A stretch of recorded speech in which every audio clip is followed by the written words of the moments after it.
Welcome back दोस्तों। आज हम बात करने वाले हैं साइंस की मोस्ट इम्पॉर्टेंट क्लास के बारे में। दोस्तों, आप किसी भी एग्जामिनेशन की तैयारी कर रहे हैं तो आपके लिए ये वीडियो बहुत ही इम्पोर्टेंट साबित होने वाले हैं। क्वेश्चन बहुत ही अच्छे लेवल पर लिए गए हैं, आपको वीडियो देखने पर ही पता चलेगा। तो वीडियो को अंत तक जरूर देखें, मेरे साथ बने रहिए, बीच में स्किप बिल्कुल भी ना करिए। इससे पहले वीडियो स्टार्ट करें, प्लीज़ अपने चैनल को सब्सक्राइब जरूर कर लें, वीडियो को लाइक करें और अपने दोस्तों तक शेयर जरूर कर लें। तो चलिए आज का वीडियो स्टार्ट करते हैं। तो चलिए दोस्तों, आज का हमारा पहला क्वेश्चन है। दोस्तों, अगर आपको किसी भी क्वेश्चन का आंसर पता हो तो प्लीज़ कमेंट बॉक्स में ज़रूर लिखिएगा। ठीक है, तो आज का हमारा पहला क्वेश्चन है, इनमें से कौन सी गैस सिगरेट के धुएं का मुख्य अवयव घटक होती है। ठीक है, आपको बतानी है वो कौन सी गैस है इनमें से कि जो सिगरेट के धुएं का मुख्य घटक होती है। तो देखिए कौन सी गैस है, SO2, NO2 और CO और CO2। ठीक है, तो हमारा राइट आंसर हो जाएगा CO यानी कि कार्बन मोनोऑक्साइड। कौन सा हो जाएगा, कार्बन मोनोऑक्साइड यानी कि CO। सिगरेट के धुएं से जो गैस निकलती है उसको CO यानी कार्बन मोनोऑक्साइड गैस बोलते हैं। ठीक है, देखिए अगर सांस से रिलेटेड जो भी प्रॉब्लम होती है, सांस लेने से रिलेटेड जो भी प्रॉब्लम होती है हमारी, वो कार्बन मोनोऑक्साइड की वजह से ही होती है। ठीक है, एक क्वेश्चन और पूछा जाता है, जब कोयला जलता है, ठीक है, जब कोयले को जलाया जाता है तो कौन सी गैस निकलती है, तो कार्बन मोनोऑक्साइड गैस यानी CO ही निकलती है। ठीक है, आपको ये याद रखना है। नेक्स्ट क्वेश्चन हमारा है, कृत्रिम धुआं बनता है, कृत्रिम धुआं यानी आर्टिफिशियल स्मोक जो होता है वो बनाया जाता है। आपको बताना है इनमें से कौन सी सामग्री से। ठीक है, तो जो कृत्रिम धुआं होता है आर्टिफिशियल स्मोक किससे बनाया जाता है, ठोस NO2, ठोस CO2, ठोस NH3 या इनमें से कोई नहीं। तो देखिए कृत्रिम धुआं बनाया जाता है ठोस कार्बन डाइऑक्साइड से। ठीक है, ठोस कार्बन डाइऑक्साइड से कृत्रिम धुआं बनाया जाता है। ऑप्शन नंबर बी हमारा बिल्कुल सही हो जाएगा, ठोस कार्बन डाइऑक्साइड से कृत्रिम धुआं बनाया जाता है। देखिए ठोस कार्बन डाइऑक्साइड को हम शुष्क बर्फ भी कहते हैं। क्या बोलते हैं, शुष्क बर्फ भी बोलते हैं ठोस कार्बन डाइऑक्साइड को। ठीक है, CO2 को हम ठोस शुष्क बर्फ भी बोलते हैं यानी कि ड्राई आइस भी बोलते हैं। देखिए कृत्रिम धुआं वो होता है जो डीजे में यूज किया जाता है। जब कभी भी डीजे बजता है ना तो उसमें एक धुआं छोड़ दिया जाता है। ठीक है, उसको हम आर्टिफिशियल स्मोक यानी कृत्रिम धुआं बोलते हैं, जो कि बनता है क्या, कौन वो, जो कि होता है कार्बन डाइऑक्साइड यानी CO2। आई होप आपको अच्छे से समझ में आ रहा होगा। ठीक है, देखिए नेक्स्ट क्वेश्चन हमारा है, फिटकरी से संबंध तत्व है, फिटकरी से संबंध कौन से तत्व है, आपको ये बताना है। रक्त का स्कंदन करती है, या फिर ये एक ट्रिक लवण है यानी कि ट्रिपल साल्ट है, ये एक ऊर्ध्वपातन प्रदर्शित करती है, या फिर यह प्रकृति से जहरीली होती है। आपको बताना है इनमें से कौन सा आंसर हमारा सही हो जाएगा। तो देखिए अगर सबसे बात करते हैं फिटकरी से संबंधित, तो फिटकरी के अगर फॉर्मूले की बात करते हैं तो फिटकरी का जो फॉर्मूला होता है वो होता है K2SO4 Al2 SO4 का होल थ्राइस और 24H2O। ठीक है, मैंने लिख दिया था, आपको याद रखना है 24H2O। ठीक है, ये फिटकरी का फॉर्मूला होता है। देखिए ये एक प्रकार का द्विक लवण होता है, तो हमारा ये वाला आंसर तो गलत ही हो जाएगा। ये इसमें ट्रिपल साल्ट बोला गया है तो ये तो गलत हो गया। ठीक है, क्योंकि ये एक प्रकार का द्विक लवण होता है और ये जहरीला नहीं होता है, तो ये भी हमारा आंसर गलत हो गया। ठीक है, और ये ऊर्ध्वपातन भी नहीं करता है, तो राइट आंसर हमारा ए हो जाएगा, रक्त का स्कंदन करती है हमारी फिटकरी। ठीक है, जो फिटकरी होती है वो रक्त का स्कंदन करती है। ठीक है, आपको याद रखना है। देखिए नेक्स्ट क्वेश्चन हमारा है, अधातु जो कि हवा की उपस्थिति में आग पकड़ लेती है। ठीक है, ऐसा कौन सा मेटल होता है जो एयर की उपस्थिति में आग को पकड़ लेता है। ठीक है, आग को पकड़ लेती है एयर की उपस्थिति में। ठीक है, तो इसमें से कौन सा मेटल है जो आग पकड़ लेती है हवा की उपस्थिति में, आपको ये बताना है। ठीक है, तो देखिए यहाँ पर राइट आंसर हमारा हो जाएगा फास्फोरस। ऑप्शन नंबर बी बिल्कुल सही हो जाएगा। फास्फोरस जो होता है वो हवा की उपस्थिति में आग को पकड़ लेता है। ठीक है, सफ़ेद फास्फोरस। अगर इसके सूत्र की फॉर्मूले की बात करेंगे तो इसका फॉर्मूला होता है P4। क्या होता है, P4। देखिए सफ़ेद फास्फोरस को हवा में रखा जाता है, सॉरी हवा में रखा नहीं जाता है। क्योंकि क्यों नहीं रखा जाता है? क्योंकि ये आग को पकड़ लेता है, इसीलिए इसे किस में रखा जाता है? तो इसीलिए इसको ठंडे जल में रखा जाता है। कहाँ पर रखा जाता है? ठंडे जल में रखा जाता है सफ़ेद फास्फोरस को। ठीक है, आपको ये याद रखना है। तो क्वेश्चन ये भी बन जाता है कि इसमें कहाँ पर रखा जाता है? तो इसको ठंडे जल में रखा जाता है, यानी हवा में नहीं रखा जाता है।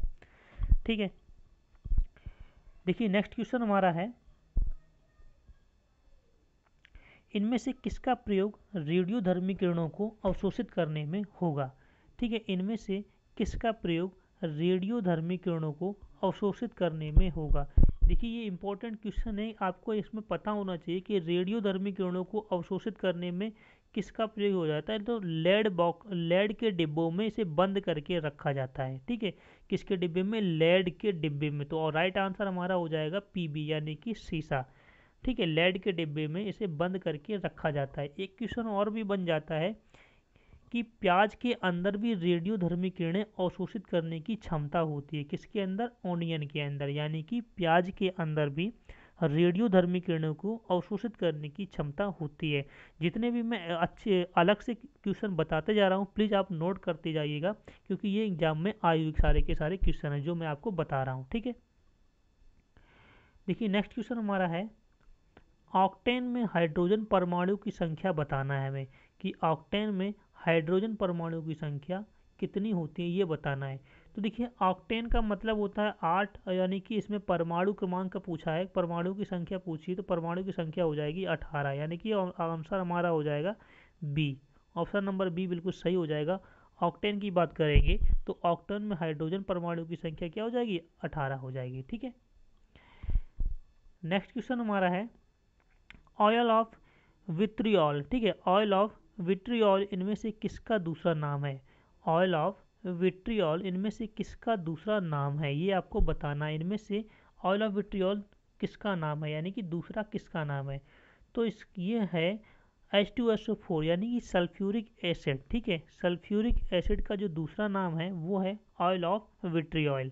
ठीक है, विट्रियोल ये सल्फ्यूरिक अम्ल का दूसरा नाम है। ठीक है, एक क्वेश्चन और आ जाता है कि अम्लराज किस एसिड को बोलते हैं? अम्लराज। ठीक है, तो सल्फ्यूरिक एसिड को ही हम क्या बोलते हैं?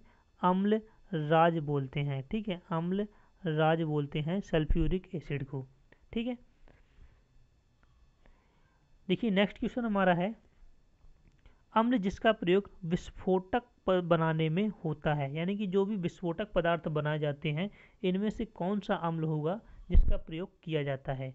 तो देखिए विस्फोटक पदार्थ को बनाने में किया जाता है HNO3, यानी कि नाइट्रिक अम्ल। ठीक है, ऑप्शन नंबर बी बिल्कुल सही हो जाएगा। HNO3 नाइट्रिक अम्ल का प्रयोग विस्फोटक पदार्थ को बनाने में किया जाता है। राइट, नेक्स्ट क्वेश्चन आपका है, प्रयोगशाला में खोजा गया प्रथम कार्बनिक यौगिक कौन था? ये बेसिक सा क्वेश्चन है दोस्तों, आपको जरूर बताना है, ये इम्पोर्टेंट भी है। प्रयोगशाला में खोजा गया प्रथम कार्बनिक यौगिक कौन था, आपको ये बताना है। तो देखिए मेथेन, यूरिया, बेंजीन, एसिटिक अम्ल, इन 4 ऑप्शन में से कौन था जिसका प्रयोग प्रयोगशाला में सर्वप्रथम बनाया गया था? ठीक है, तो देखिए इसका राइट आंसर हमारा हो जाएगा यूरिया। ऑप्शन नंबर बी बिल्कुल सही हो जाएगा, यूरिया इसका राइट आंसर हो जाएगा, यूरिया। ठीक है, अब देखिए यूरिया का फॉर्मूला की बात करेंगे तो इसका फॉर्मूला होता है यूरिया का NH2CONH2। ठीक है, NH2CONH2। ठीक है, देखिए किस वैज्ञानिक ने इसे खोजा था यूरिया को? तो वैज्ञानिक का नाम हम ले लेते हैं फ्रेडरिच वोहलर। ठीक है, फ्रेडरिच वोहलर के द्वारा ये खोजा गया था। किसके द्वारा? फ्रेडरिच वोहलर के द्वारा खोजा गया था। ठीक है, आपको ये याद रखना है। राइट, देखिए नेक्स्ट क्वेश्चन हमारा है, रसायन जिसका प्रयोग मच्छर मार कुंडली बनाने में करते हैं।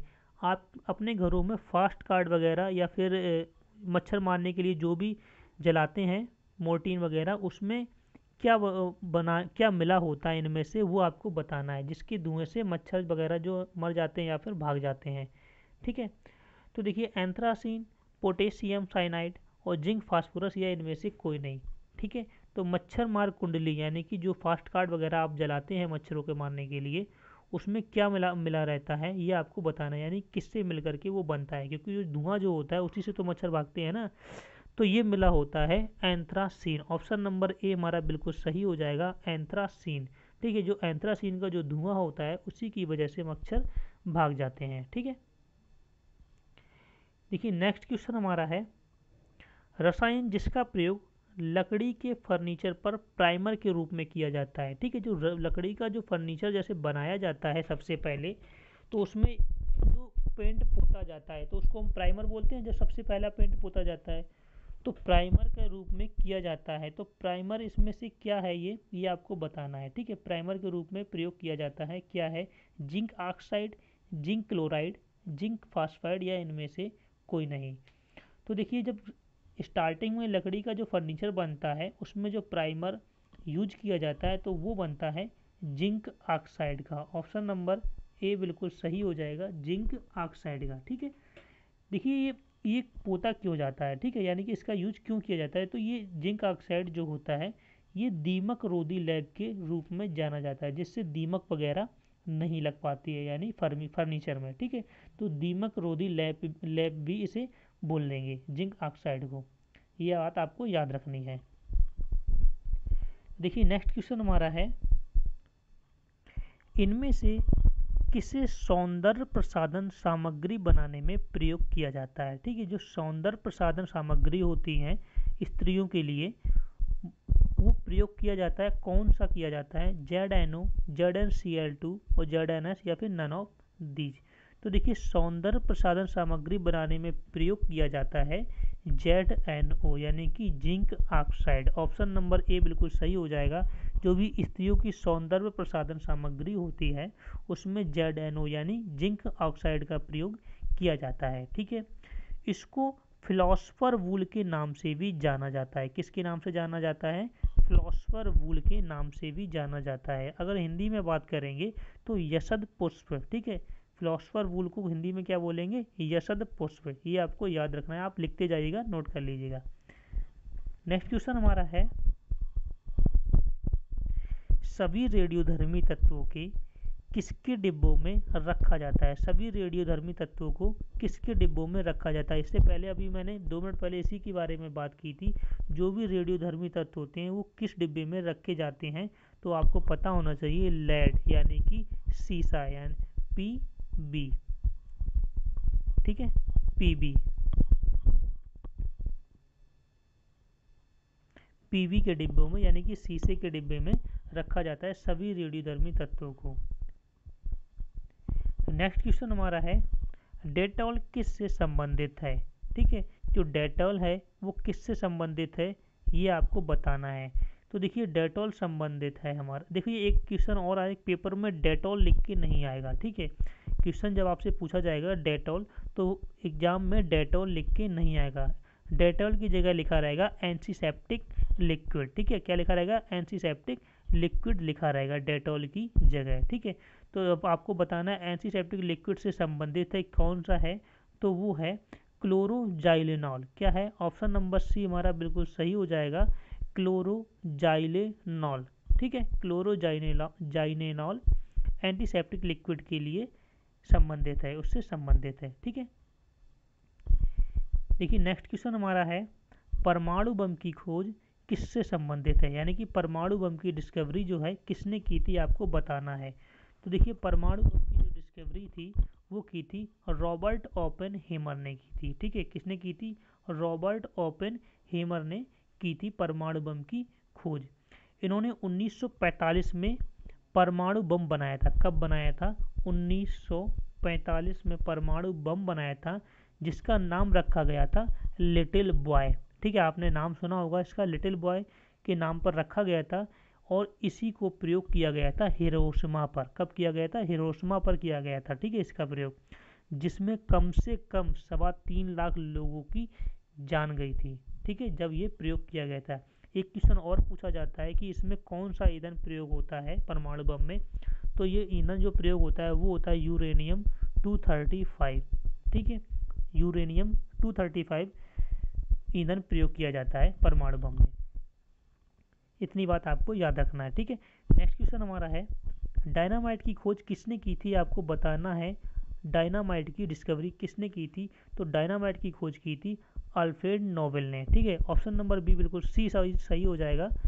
अल्फ्रेड नोबेल ने डायनामाइट की खोज की थी। इसके नाम से देखो, अल्फ्रेड नोबेल है, इन्हीं के नाम पर नोबेल पुरस्कार दिया जाता है, ठीक है। अल्फ्रेड नोबेल के नाम पर ही नोबेल पुरस्कार जो है दिया जाता है, ठीक है। हमारा नेक्स्ट क्वेश्चन है, BOD 5 में 5 का क्या तात्पर्य है, ये हमें बताना है। तो देखिए BOD 5 में 5 का तात्पर्य क्या है, 5 मिनट, 5 दिन, 5 सेकंड या फिर इनमें से कोई नहीं। देखिए BOD 5 का मतलब है किसी जलाशय के पानी की अशुद्धता को ज्ञात करने के लिए इसका प्रयोग किया जाता है BOD 5 का, ठीक है। किसी भी जलाशय के पानी की अशुद्धता को ज्ञात करने में इसका प्रयोग किया जाता है, ठीक है। अब बात करते हैं BOD का फुल फॉर्म के बारे में, ठीक है।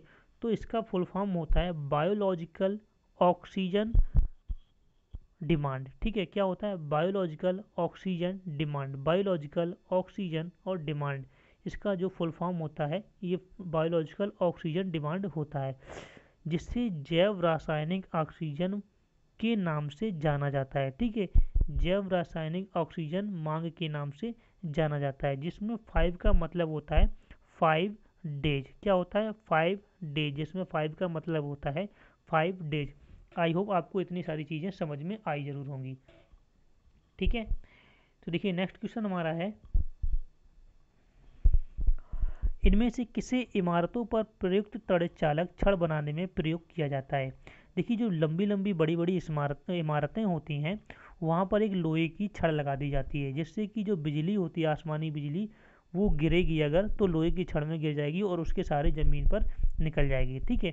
तो वही पूछ रहा है, इनमें से किसमें इमारतों पर तड़ित चालक यानी कि बिजली छड़ बनाने में प्रयोग किया जाता है। जो छड़ होती है वो किस धातु की बनाई जाती है, ये आपको इसमें बताना है। तो देखिए वो छड़ जो बनाई जाती है वो बनाई जाती है कॉपर की, ठीक है, यानी Cu कॉपर की बनाई जाती है, ठीक है। ये आपको जरूर याद रखना है। नेक्स्ट क्वेश्चन आपका है, इनमें से किसके रेडियोधर्मी समस्थानिक का प्रयोग पेसमेकर बनाने में होता है, ठीक है। इनमें से किसके रेडियोधर्मी समस्थानिक का प्रयोग पेसमेकर बनाने में होता है, आपको ये बताना है। तो यहाँ पर हमारा राइट आंसर हो जाएगा प्लूटोनियम, ठीक है। ऑप्शन नंबर 20 बिल्कुल सही हो जाएगा, प्लूटोनियम, ठीक है। प्लूटोनियम का सूत्र होता है Pu 238, ठीक है। क्या होता है, Pu 238 का प्रयोग होता है, ठीक है। देखिए नेक्स्ट क्वेश्चन हमारा है, इनमें से कौन सबसे भारी होगा, ठीक है। इनमें से कौन सी गैस जो है वो सबसे भारी होगा, वो आपको बताना है। तो देखिए अगर इसके हिसाब से बात करेंगे, जो ये ऑप्शन दिए गए हैं इनमें से सबसे भारी गैस की बात करेंगे तो भारी गैस हो जाएगा CCl4 यानी कि कार्बन टेट्रा क्लोराइड, ठीक है। यहाँ पर सबसे भारी हो जाएगा कार्बन टेट्रा क्लोराइड। तो दोस्तों आज के लिए इतना ही। वीडियो आपको कैसा लगा प्लीज़ कमेंट बॉक्स में ज़रूर बताएं और अपने चैनल को सब्सक्राइब जरूर कर लें, वीडियो को लाइक करें और अपने दोस्तों तक शेयर जरूर करें। मैं मिलता हूँ आपको नेक्स्ट वीडियो में। धन्यवाद।